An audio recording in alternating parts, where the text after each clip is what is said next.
Topic is the voice that challenges today shapes tomorrow. Starting my speech in three, two, one. I have had an experience of harassment by an authoritative body in an institute. For months, I've been traumatized. Every time I think about going forward and complaining about that person, I got pressure from the upper authority that I might get expelled, I might lose my grades, I might even get backlash and lose the reputation that I've built so far. I thought about remaining silent. But one day, one of my juniors said that that person did the same harassment to her and it triggered me. I got to know that there were multiple women who have faced the same pattern of harassment by that same person, and guess what? Everyone remained silent, and that's why it kept on going. On that very second, I thought about stepping forward, and guess what? When I went for complaining that person, other victims came forward, and together we stopped it once and for all. You might be wondering, voices might be just words, or the way we are speaking, it might be the popular enough or the populist idea enough. It's not. It's the resistance and resilience that matters. It should bring the clarity within oneself that can bring certainty for everyone else. And voices can be formed in like many other forms like arts, literature, musics, etc. Joinul Abedin's artworks, like feminine artworks at that time, were called or addressed as like political indictment. Those works became so prominent that even today we can understand the political situation at that time. We all know William Shakespeare. We know that his works are so prominent, probably for entertainment purpose, right? It's actually not.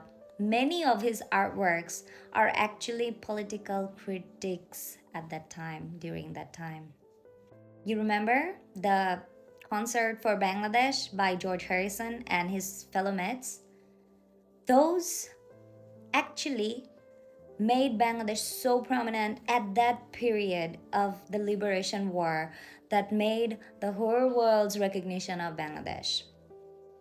Think how that one particular voice raised so many voices for that right issue and cause. But most interesting thing is powerful voices are those voices that are often ignored, that are the voices which we do not like mention enough or like observe enough, notice enough. And they are not popular, they are not soothing to hear. Therefore, when one journalist asked one simple question to Sheikh Hasina during her regime, a 16-year of wonderland just got vanished and destroyed, demolished by her own words. And this idea wasn't popular enough. Historically, whenever one voice came forward, it got backlashed. I guess remember that's how Socrates worked for the scientific involvement and revolution, and for that he had to drink hemlock as a poison and die instantly. We all will agree that religion is the purest form of any sort of creation, right? However, I'm going to talk about Bible here. Bible was not initially written in English. Therefore, many churchmen and like fathers and other like religion governing bodies, they used this interpretation of Bible as per their selfish motives. As a result, William Tyndale thought about breaking this chain, and he thought about making Bible more accessible to the layman. He translated it in English, and for that he was burnt alive. We all remember Ishwar Chandra Vidyasagar. He is the reason that today we are getting education rights. Widows are still getting married because of him. He belonged from that society where he